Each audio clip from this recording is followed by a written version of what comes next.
Before we dive in, drop a quick hi in the comments. It may seem small, but trust me, it really helps YouTube share this story with more sci-fi fans like us. I'd love to see who's watching. The Scarn were taking the children first. Silas understood that before he understood anything else. He had Nell's hand. That was the one thing Silas held on to while everything else came apart. Nell's small fingers were locked inside his, slick with sweat, gripping hard enough to hurt. Around them, the square outside the grain hall had become a crush of bodies running in every direction, except there was nowhere left to run. The Scarn had every exit. They stood at the mouths of the streets in gray plating, tall and controlled, and they did not chase anyone. They did not need to. They let the crowd break against them. When a man tried to force his way past, a soldier caught him by the arm, turned him without effort, and steered him toward the waiting transports, as if correcting a cart that had rolled off course. No anger, no hurry. They had done this before. "Stay with me," Silas said. "Nell, stay with me." "I am." She was 7, and there was no confusion in her voice. She knew what the ships were for. She knew what the Scarn were doing. Silas heard that knowledge in 2 quiet words, and it frightened him more than if she had screamed. The crowd surged. Someone slammed into his shoulder and turned him half around. Silas dragged Nell against his hip and forced his way toward the dark between 2 silos, toward a gap, toward anything that wasn't a Scarn or a transport. For 3 steps, he thought they might make it. Then the Scarn came into the crowd for the children. They knew exactly which ones they wanted. Gray arms reached over mothers and fathers and pulled the small ones out of the crush, one after another, clean and practiced, while hands clawed after them and came back empty. A Scarn stepped between Silas and Nell. Its arm came down like a gate. Gray fingers closed around the back of her coat. Her hand tore out of his. "Silas!" He caught her fingertips. For 1 second he had her again. Then he didn't. The Scarn lifted Nell one-handed and turned toward the transports. Silas lunged after her, but the crowd collapsed into the space between them. A shoulder drove into his chest. He went down to one knee, fought back up, shoved through 2 bodies, and found her already 10 meters away, carried above the crowd with one arm stretched toward him. She did not scream. That was worse. She just kept reaching for him. Silas went after her. He hit someone, stumbled, forced himself forward, but the distance kept opening. Nell never stopped looking at him. Her hand stayed out, small fingers spread, waiting for him to catch them again. Then the ramp took her. The other children were already disappearing into the transport. Nell went with them, carried across the threshold, and into the black interior until the darkness swallowed her face, then her reaching hand. Silas was still reaching back, his hand closed on nothing. Someone dragged him sideways before the second wave came through. The raid was not chaos. The comms tower on the ridge was already down. It had gone in the first minute, before anyone was awake enough to use it. The floodlights over the yards had been cut, so the only light came from the fires the Scarn themselves set, controlled fires at the buildings that might hold people worth taking. They burned the sheds and left the barns. They knew the difference. Militia came out of the hall with rifles, old rifles, hunting stock, whatever the colony kept. They knelt and fired, and for a moment it looked like something. A Scarn soldier dropped. The men behind it did not scatter. They stepped over it and kept the line, and one of them lifted a colonist woman off her feet and held her in front of its body as it advanced. The militiamen with the clean shot did not take it. That was the whole trap, and it worked efficiently. The Scarn walked forward behind the people, and the people with guns had guns they could not use, and the line of rifles fell apart into men shouting at each other about who could fire and who could not. The soldiers reached them and it was over quickly. Not cruel. Efficient. The ones who could work were pulled aside. The ones who could not were left where they fell. Silas was moving without choosing to. A hand had him by the collar, an old militiaman named Doss, hauling him back toward the vehicle bay with a dozen others. He kept his face turned toward the transports. He counted ramps. He counted them because he needed to know which one had taken her, and everyone looked the same. "Don't look at them," Doss said. "Look where your feet are." "She's on one of those." "I know it." "Feet, son." The vehicle bay doors were half open. People crushed through the gap into the dark, into the smell of fuel and cut metal, and Silas went with them because the hand on his collar made him. Inside, a harvester the size of a house sat cold on its treads. People packed in behind it, breathing, quiet now, the kind of quiet that comes after screaming. Somebody had a wound and was trying not to make noise about it. A child cried once and was hushed.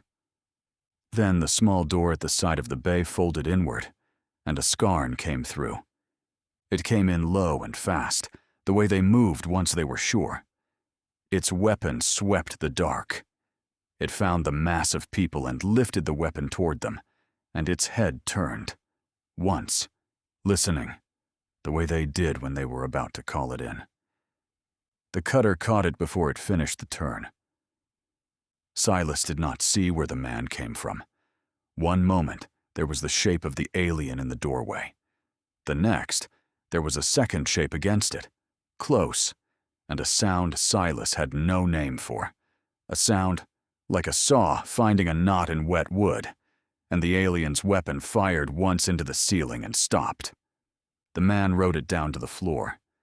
The tool in his hands was an industrial cutter, the kind used to open seized machinery, a blunt bar of a thing with a blade meant for steel.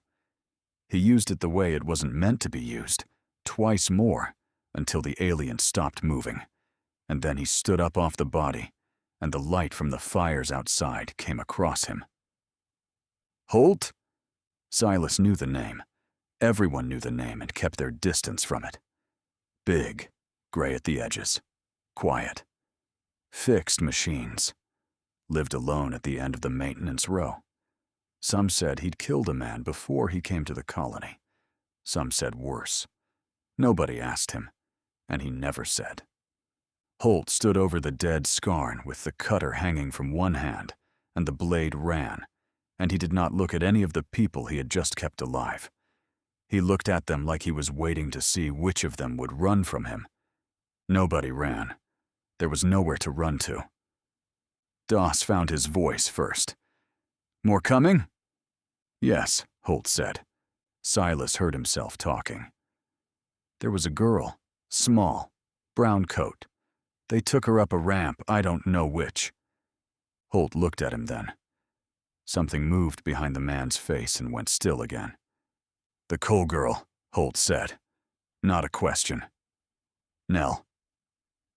You know her. She's not afraid of me." Holt said it flat, like a fact he had checked once and set down. He looked at the door he'd come through, then the big doors, then the roof. "They'll seal the bay next. Move." Out past the yards, on the low ground where the militia had tried to make a stand. The Marines were dying the right way, and it wasn't helping. There were 9 of them, 10 with Brandt. A training rotation, 6 weeks on a farm world showing colonists how to hold a wall they would never have to hold. That was the joke of it. Brandt had run the drills himself in daylight, with coffee.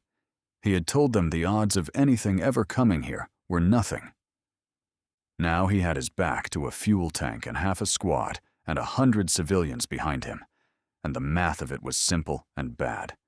His Marines could fight. They were fighting. They had killed more Scarn in 10 minutes than the whole militia had, because they did not freeze when the aliens put a colonist in front of the gun.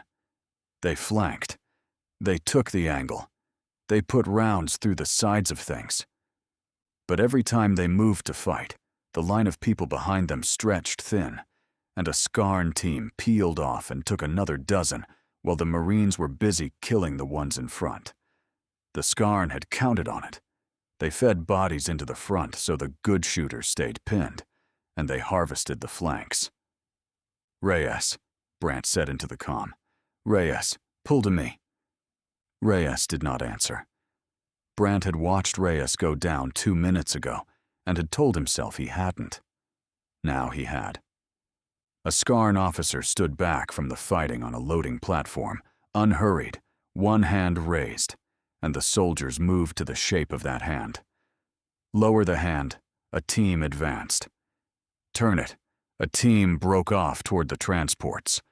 Brandt watched the hand for 30 seconds and understood the entire battle. Kill the hand, and the soldiers would stall. He had a shooter who could make that range. He never got the order out. 3 soldiers came up the fuel line, and his people had to turn and deal with living, and the moment closed. "Sergeant." His corporal, Aldous, at his shoulder, bleeding from somewhere on his scalp. "We can hold the tank or we can hold the people.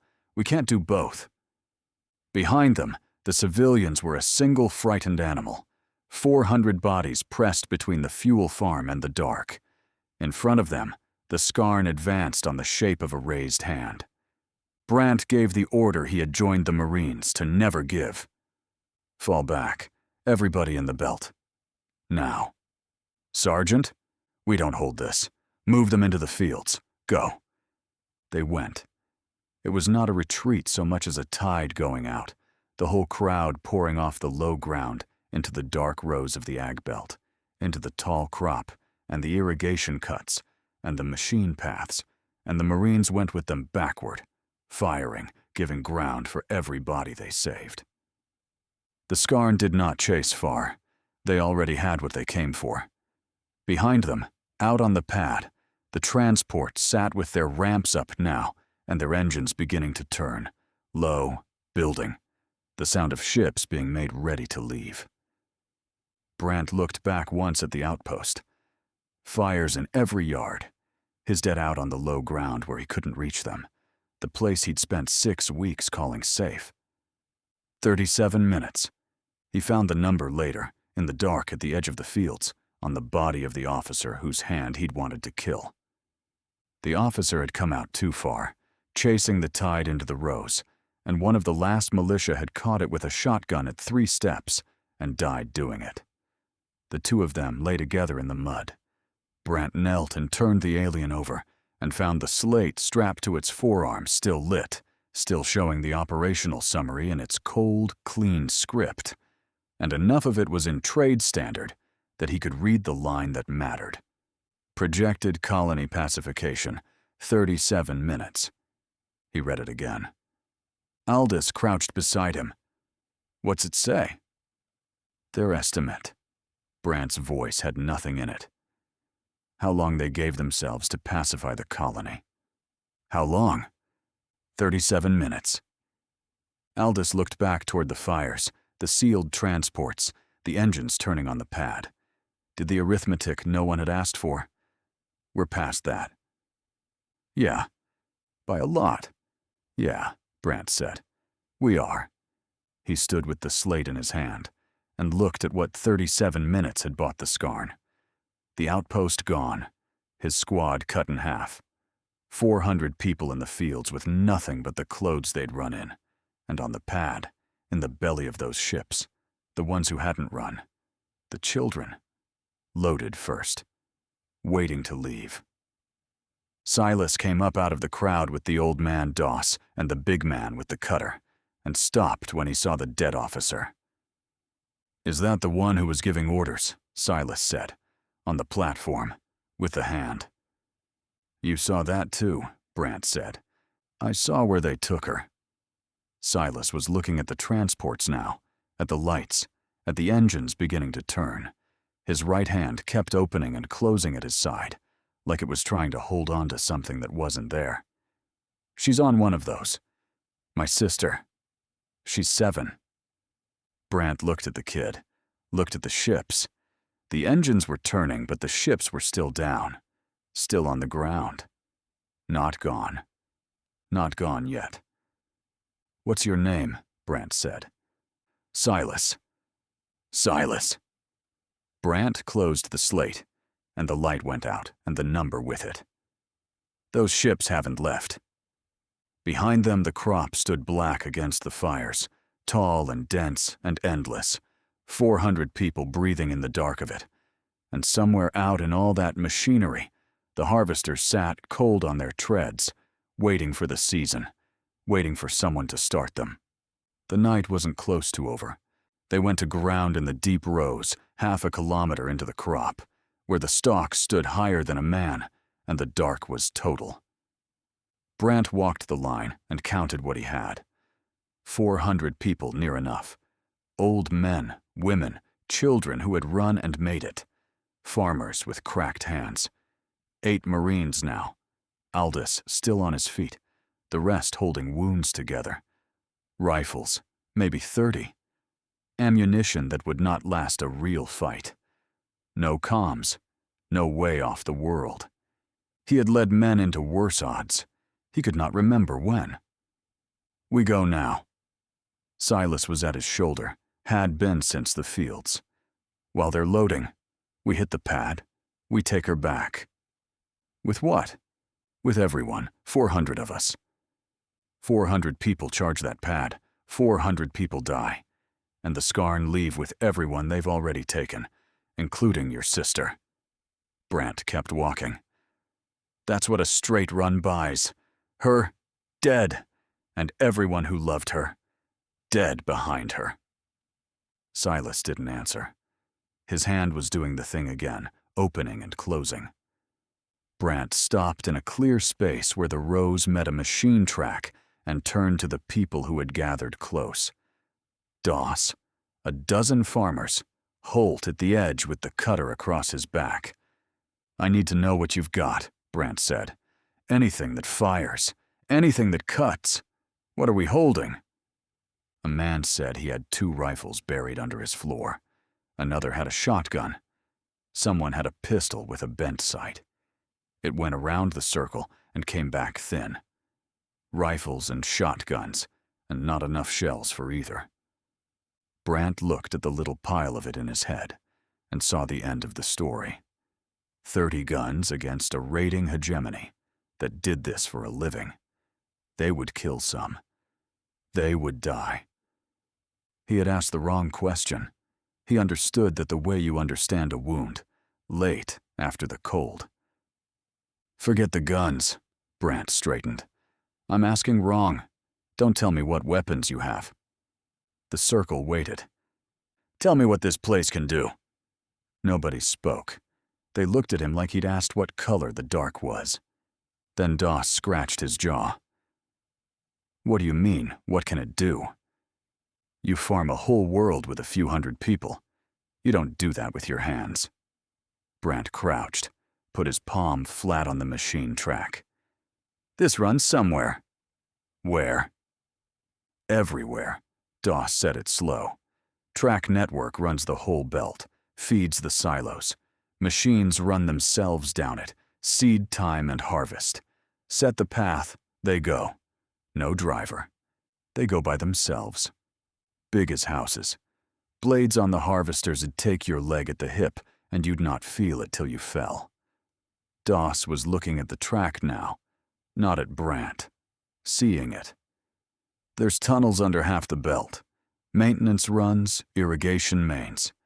Man who knows them can cross the whole farm and never show his head. Off-worlder'd get lost and die down there. The silos. Grain dust. An old woman this time. You light grain dust in a closed silo. You don't have a silo.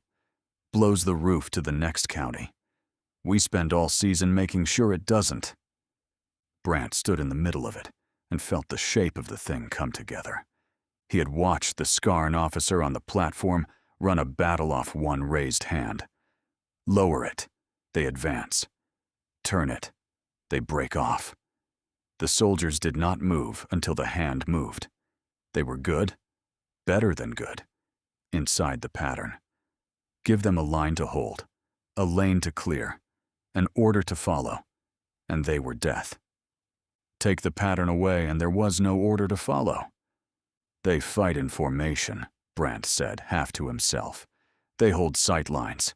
They wait for the signal. He looked up. This whole farm is built to move things they can't see, down roads they don't know, into places that kill you if you don't know the rules. We can't outshoot them. He looked at Doss. But we can make them fight where nothing works the way they expect. We can turn the ground itself into something they can't read. And a thing they can't read, they can't give an order about. Doss almost smiled. It was not a nice smile. "Show me the tunnels," Brandt said. They took the first patrol an hour into the dark. 6. Skarn came into the belt on a sweep, moving in a tight file down a harvest lane, weapons up. Exactly right. Exactly as they were trained. Doss's people watched them from under the ground, through a grate, and let them pass. Then the farmers went to work. They opened a side lane and let the Skarn hear movement down it. A man dragging a tarp, running, panicked. The file turned to follow. Textbook. Run down the fleeing prey. They split, 3 and 3, to take the lane from both ends, the way you close a box. The box had no floor. Silas was in the tunnel mouth, with Doss and 2 others, and Holt, breathing dust, a shotgun in his hands that Doss had put there. Above them, the Skarn boots came down the lane. He could hear the aliens' voices, low, clipped, the sounds they made to each other, all order and no fear. "Now," Doss whispered into the dark, into a handset wired to the track. Somewhere up the lane a harvester woke. It came down the row on its own, no lights, a wall of cold iron the size of a barn, blades turning at the front where it took the crop. The Skarn at the far end of the lane had a half-second to understand that the dark was moving. Their weapons came up. They fired into it. Rounds sparked off the plate and did nothing, because it was built to chew through acres of crop and keep moving. It went through them the way it went through the crop. The sound was not a battle sound. It was a wet, mechanical sound, brief, and then the harvester rolled on with the night behind it, and the lane was empty where 3 Skarn had been. The other 3 broke. For the first time all night, a Skarn did a thing it had not been ordered to do. It ran.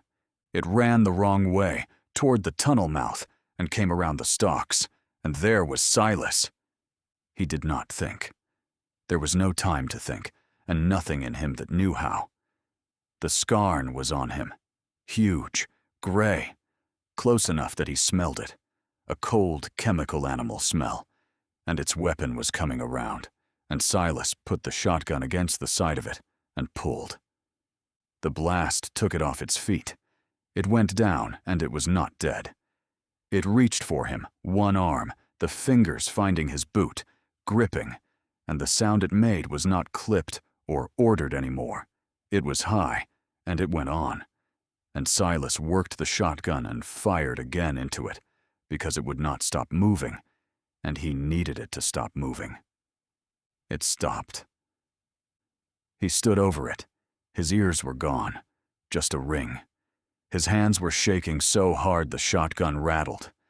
The thing at his feet had been giving an order 30 seconds ago, and now it was open on the ground, and there was a smell he would never lose. He had wanted this. In the fields, watching the ramp take Nell, he had wanted exactly this. A Skarn dead at his feet, and his hand, the one that did it. Now it felt like nothing he had wanted.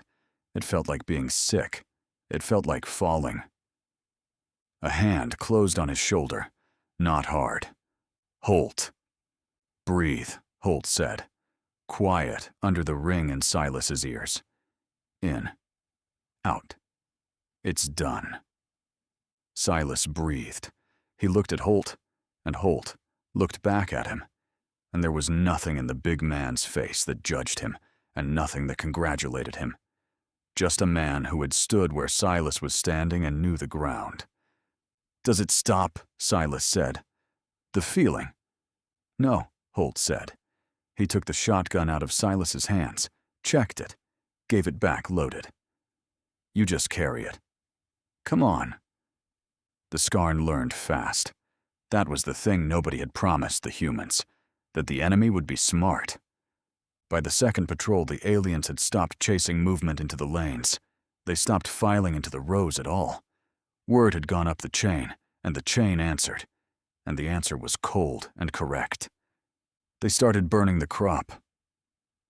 Fire walked across the belt in long orange lines, driven downwind, eating the cover the farmers lived and died in. Where there was no crop, there was no ambush. The Skarn advanced behind the fire in wide formation. Out in the open they trusted, weapons on every shadow. And they brought the captives up. Doss saw it first through the grate and made a sound low in his throat. Silas came up beside him and looked, and his whole body went to stone. They were walking colonists in front of the line, 24 of them, hands bound, driven ahead of the Skarn advance across the open ground. Human shields against the harvesters, against the tunnels, against whatever came next. Any trap the farmers sprang now went through their own people first. Nell was not among them. Silas searched every face and did not find hers, and he couldn't decide which was worse.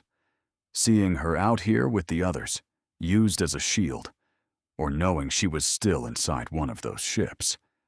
There. Silas was already moving. We hit them there, the flank, before the fire. Holt caught him by the arm and held him. Silas came around swinging and Holt took it on the shoulder and did not let go. Look at what's in front of them, Holt said. I'm looking at people we can save. You spring anything on that line. Those bound people die first, all of them. That's why they're there. Holt's voice never rose. The Skarn did that on purpose. They know we won't fire through our own. Same trap as the square. You want to walk into it twice in one night. You. Silas tore his arm free. You, the man with the saw? You're telling me to stand here. Yes. Your hands. Silas was shaking. I saw what your hands do. I want that. I want to be the thing that walks into them and takes her back. And you're standing in a hole telling me to wait. Holt was quiet a moment. The fire threw his shadow long down the tunnel. Anger tells you where to go, Holt said. It doesn't tell you what to do when you get there. I know exactly what my hands do, boy. I've had a long time to learn it. And every time it mattered because I waited until it counted, not because I ran at the first thing that made me angry. He looked at the bound colonists through the grate, at the fire behind them. You run at that line, you die in the crop, and she leaves without you. Wait, and maybe you're standing when it counts. Silas said nothing, but he stopped pulling toward the grate. Behind them, deeper in the dark, the farmers were already at the last work of the night.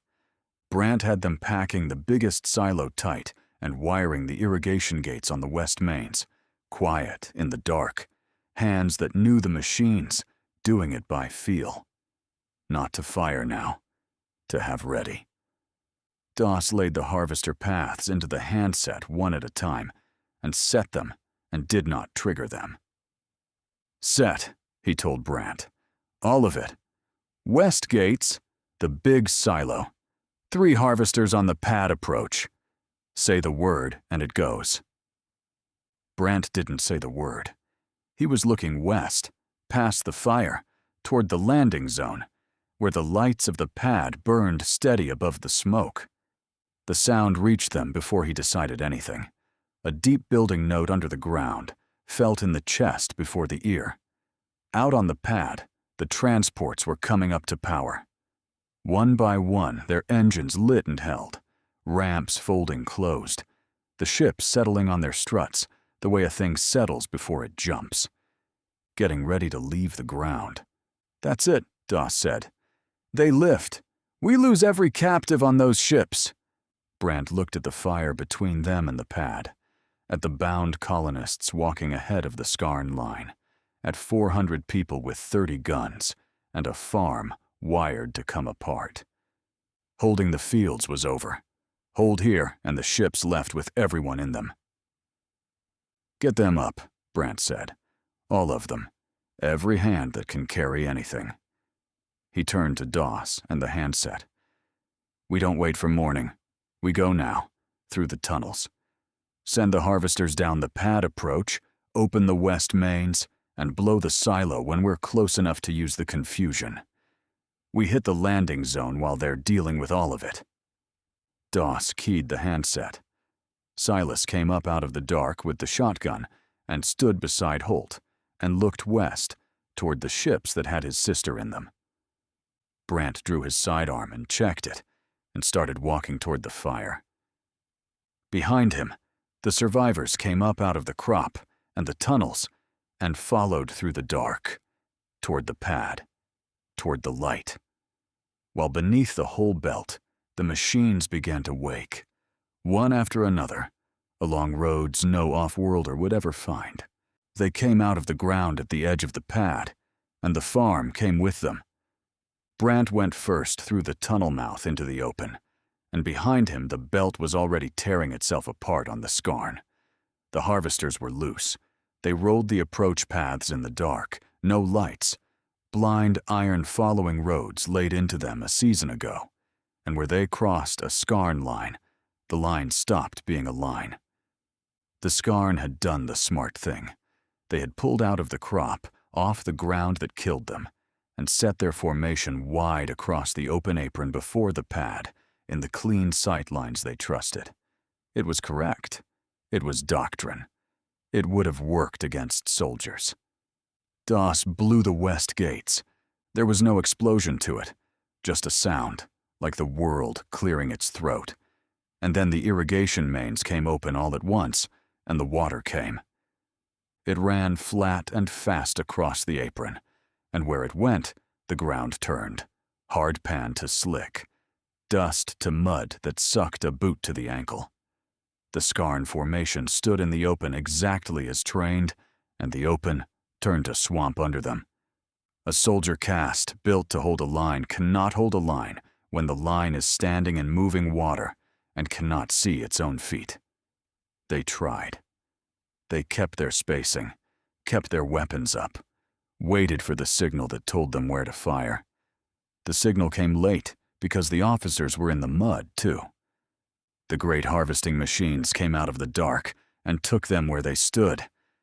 Silas moved through it low, shotgun up, Holt on one side and Doss's men on the other. And he did not fire because there was nothing to fire at, that the machines had not already reached. He had thought the assault would be him doing the killing. Instead, it was the farm doing it, and the humans coming behind to walk through what the farm had left, and the sound of it was the wet mechanical sound from the tunnel, over and over, all across the apron. The Skarn broke into pieces, teams cut off from teams, but they didn't run. They didn't seem to know how. Each group stayed where it was, waiting for an order that couldn't cross the water, the noise, and the burning crop behind them. So they fought where they stood, because standing and fighting was the last instruction they had been given. Brant led the people onto the apron through the gap the machines had opened, toward the strong point, toward the pad. The Skarn had one place left that held together, and they fell back into it. It was the ground between the big silos, hard standing, defensible, and the officer caste got there and did what officers do. They planted. They called the scattered soldiers in off the apron, and the soldiers came, because a voice with authority was giving orders again, and orders were air to them. The line began to reform between the silos. Weapons came up in ranks. For the first time since the water came, the Skarn were becoming an army again. That was the trigger. That was the whole reason the silo was packed. "They're stacking up," Doss said. He had the handset in both hands and his thumb on it, and he was looking at Brant. Brant watched the Skarn reform in the one place they thought was safe, the officers pulling order out of chaos, the line thickening between the towers. "Do it," he said. Doss keyed the handset. The nearest silo did not explode so much as cease. The dust inside it, a season of grain dust, the thing they spent every harvest terrified of, took a spark down a wire Doss's people had run in the dark, and the closed tower became a column of fire that stood up into the night and threw its roof away across the pad. The blast went out flat along the hard standing and took the strong point with it. The reforming line, the officers pulling it together, the ranks of raised weapons. The fire walked over all of it in less than a second, and there was no strong point anymore, and no line, and no order. The sound reached the humans a beat later and knocked some of them off their feet. Silas got up with his ears gone again and looked at where the Skarn command had been. It was fire, and standing dust, and shapes moving in it, that had no formation left, no signal to follow, no officer to raise a hand. The soldier caste came out of the smoke doing the one thing they had never been built to do. Some ran. Some fired at nothing. Some stood in the open turning in circles, weapons up, waiting for a voice that was gone. It cost. Brant's people went in through the fire, and it wasn't clean, and it wasn't free. 2 farmers went down at the silo's edge in the blast wash. Aldous took a Skarn round through the thigh and kept moving on it. A boy who had carried shells all night stopped a burst, meant for Doss, and did not get up. And Doss stepped over him and kept the handset in his hands, because there was nothing else to do for him, and the machines still needed a voice. But the command was broken. The pad was open. Silas ran for it. He came around the burning silo onto the pad, and there in front of him were the 2 things the whole night had been driving toward, and they were in opposite directions. To his left, on foot, 20 meters off, the officer. He knew it the way you know a face from the worst moment of your life, the one from the platform, the raised hand, the thing that had run the massacre off its fingers, that had counted his people into ships, that had watched Nell's ramp go up and turned its hand and sent her away. It had lost its command and its formation, and it was moving alone across the pad toward a shuttle, unhurried even now, and it had not seen him. Silas had a shotgun and 20 meters of open ground, and nothing in the way. He could do it. Everything in him from the moment the hand slipped had been building to exactly this, the officer in the open and his finger on the trigger, and no one to stop him. He could put it down in the mud where it put his people. He wanted it so badly his hands ached. To his right, 60 meters off across the pad, the transport. Her ship. He knew it the same terrible way. The ramp was still down, still open, children visible in the dark of the hold, and the engines were rising under it, the note climbing, the ramp beginning to lift. It was sealing. It was about to close and lift and take them. He could reach one. He stood on the open pad with the fire behind him and the choice in front of him and time running out of the world, and the officer took another step toward its shuttle, still not seeing him, an easy kill walking away. In the square, the hand had slipped because he could not hold on, because the thing was bigger than him, and it took Nell, and there was nothing his grip could do. This was the grip. This was the whole thing. Hold on to what? Was the only question left, and it had never really been a question. Silas turned his back on the officer. He ran for the ramp. Behind him, he felt the officer somewhere in the dark, alive, walking away into the night, unpunished. And he let it go the way you let go of a stone you have carried so long your hand has grown around it. And he ran for his sister with everything he had left. The ramp was too high. He got to the transport, and the ramp had lifted past his reach, sealing up into the hull, and through the closing gap, he could see them. 30 children pressed back in the dark, and one small face in a brown coat, and her eyes finding him across the shrinking light. Silas. She did not scream it. She said it the way she had said, "I am in the square," quiet and certain, like a fact she was holding on to. Silas. Nell. He got his hands on the lip of the ramp, and it lifted him off his feet and kept rising, and he could not stop it. No man could stop it. It was hydraulics and steel, and it did not care what he wanted any more than the harvester had. He was going to watch the hand slip again. He was going to hang off the last inch of the ramp and watch it seal her in and lift, and there was nothing in him strong enough to hold it open. Then Holt was there. He came onto the pad at a dead run for a man his size, the cutter already off his back and running in his hands, and he did not slow at the ramp. He put the blade into the seam of the hole beside it, into the mechanism, into the joint where the ramp met the ship, and he leaned his whole weight and his whole life into it. The cutter screamed. It was a tool for opening seized machines, for cutting into things that did not want to be opened, and everyone who had watched it all night had watched it do that to living things and had been afraid of the man holding it. Silas had wanted to be the man holding it. Silas had wanted those hands.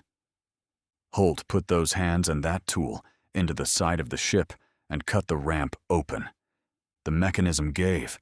The ramp shuddered, dropped, hung, and Holt got a shoulder under it and held it, the cord standing out in his neck, the cutter fallen from his hands, holding a ton of steel off its track with his back, while the engines fought to lift the ship. "Get them out," he said. His voice came out flat even then, even under the weight, but Silas heard what it cost. "Boy, now." Silas went up the ramp into the hold. He grabbed the nearest child and threw it down the ramp into the arms below, and the next, and the next. Doss's men were there now, catching them, pulling them clear. The hold was children, and Silas moved through them fast and rough, because rough was alive, and gentle was too slow, and the ship shuddered under him, trying to climb with its side cut open and its ramp held down by one man's back. He found her against the far wall, small among the others, holding another child's hand. Of course she was. 7 years old, frightened, and far from home, and still she had found someone who needed a hand to hold more than she did. "I've got you," he said. He got her up. Her arms went around his neck and locked there. "I've got you. I'm not letting go." "I know," she said into his neck. "I knew you'd come." He carried her down the ramp, and the last children came with him, and at the bottom he turned, and Holt was still under the weight, still holding, and Doss's men grabbed the ramp with him so he could get clear, and Holt came out from under it slow, one hand pressed to his side, where something had gone wrong under the strain, and the ramp crashed up empty behind them, and the transport lifted off the pad, with nothing in it but the dark. The Scarn commander understood it at the end. Brant found it near the last shuttle, the highest of the officer caste left standing, and it was not fighting anymore. It stood in the wreck of its own assault, and watched the humans take the pad, watched farmers and old men and children walk across ground that had been an army an hour ago. And Brant saw the thing arrive in it, the understanding, too late to be worth anything. It had done the reconnaissance. The numbers had been right. An agricultural colony, almost no defenses, a military presence too small to matter. The mistake was what the Scarn had done with those numbers. Farmers meant harmless. Farm machines meant tools. Civilians meant prey. Their doctrine had looked at everything on this world and decided none of it could fight back. It had come to a farm and seen livestock. They mistook humans for prey. Brant did not give it a speech. He was too tired, and it would not have understood. He shot it where it stood, and it went down among its dead, And that was the end of the Skarn command on the world. One ship got off the ground. A single transport, damaged, its side scarred, clawed up off the far end of the pad, while the humans were still taking the near end, and it climbed hard and wounded into the smoke and kept climbing. A few rifles came up after it. It was already too high. Silas stood with Nell in his arms and watched it go, and something in him wanted it down, wanted every last one of them accounted for in the mud. "Why aren't we stopping it?" he said. Brant came up beside him. He had his sidearm still in his hand, and blood on him that was not all his own, and he watched the ship climb toward the paling sky, and he did not raise the weapon. "Let it go," Brant said. "They took people. I know what they took." Brant watched the damaged ship shrink into the smoke and the first gray light behind it. "Let them go home." Silas stared at him. "Somebody has to tell them," Brant said. "What happened here?" The ship went up into the dawn and did not come back, and Brant lowered his eyes from it at last and looked at the fields. The light was coming up gray over the belt. The crop was burned in long black lines to the horizon. The harvesters stood where they had stopped when the paths ran out, cold again, iron again, dark shapes going still in the smoke. The silo was a broken tower, with the dawn coming through it. On the apron, the water was draining slow off the hard standing, and the shapes it left were not all Skarn. The colonists moved through it in the gray light, freeing the bound ones off the field, finding their own dead and kneeling by them, carrying children who did not have anyone left to carry them. Nobody spoke much. They had gotten some of their people back, and they had not gotten all of them, and both of those things were sitting in the same cold morning together, and neither one would let go of the other. Holt sat on the edge of the pad with his hand pressed to his side, breathing careful, the cutter on the ground beside him where he had dropped it.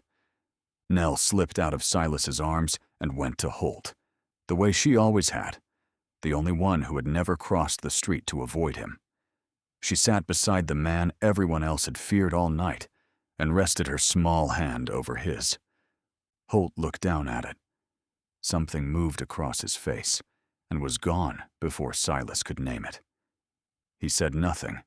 He simply turned his palm beneath hers and closed his fingers gently around her hand. Silas watched them. His own hands hung empty at his sides, and for the first time all night, they were still. Doss came up the pad with the handset still in his fist. He stood next to Brant and looked out at what the night had cost and what it had bought, laid out together in the burned fields under the rising light. 37 minutes, Doss said quietly. Brant looked out at the farm, at the dead and the living, and the cold machines, all of it spread before him. "They should have asked us how long," he said.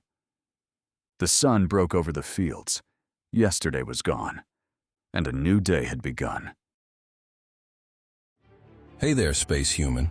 I'm really curious about your thoughts on this video. Drop a quick comment and let me know what's on your mind. Or just say hi if you prefer. Either way, I'd love to hear from you. Also, remember to check the pinned comment. Trust me, it's worth a look. Oh, and one last thing. I've chosen another video for you to watch. Just click the card here, or here if you want the whole playlist. See you there.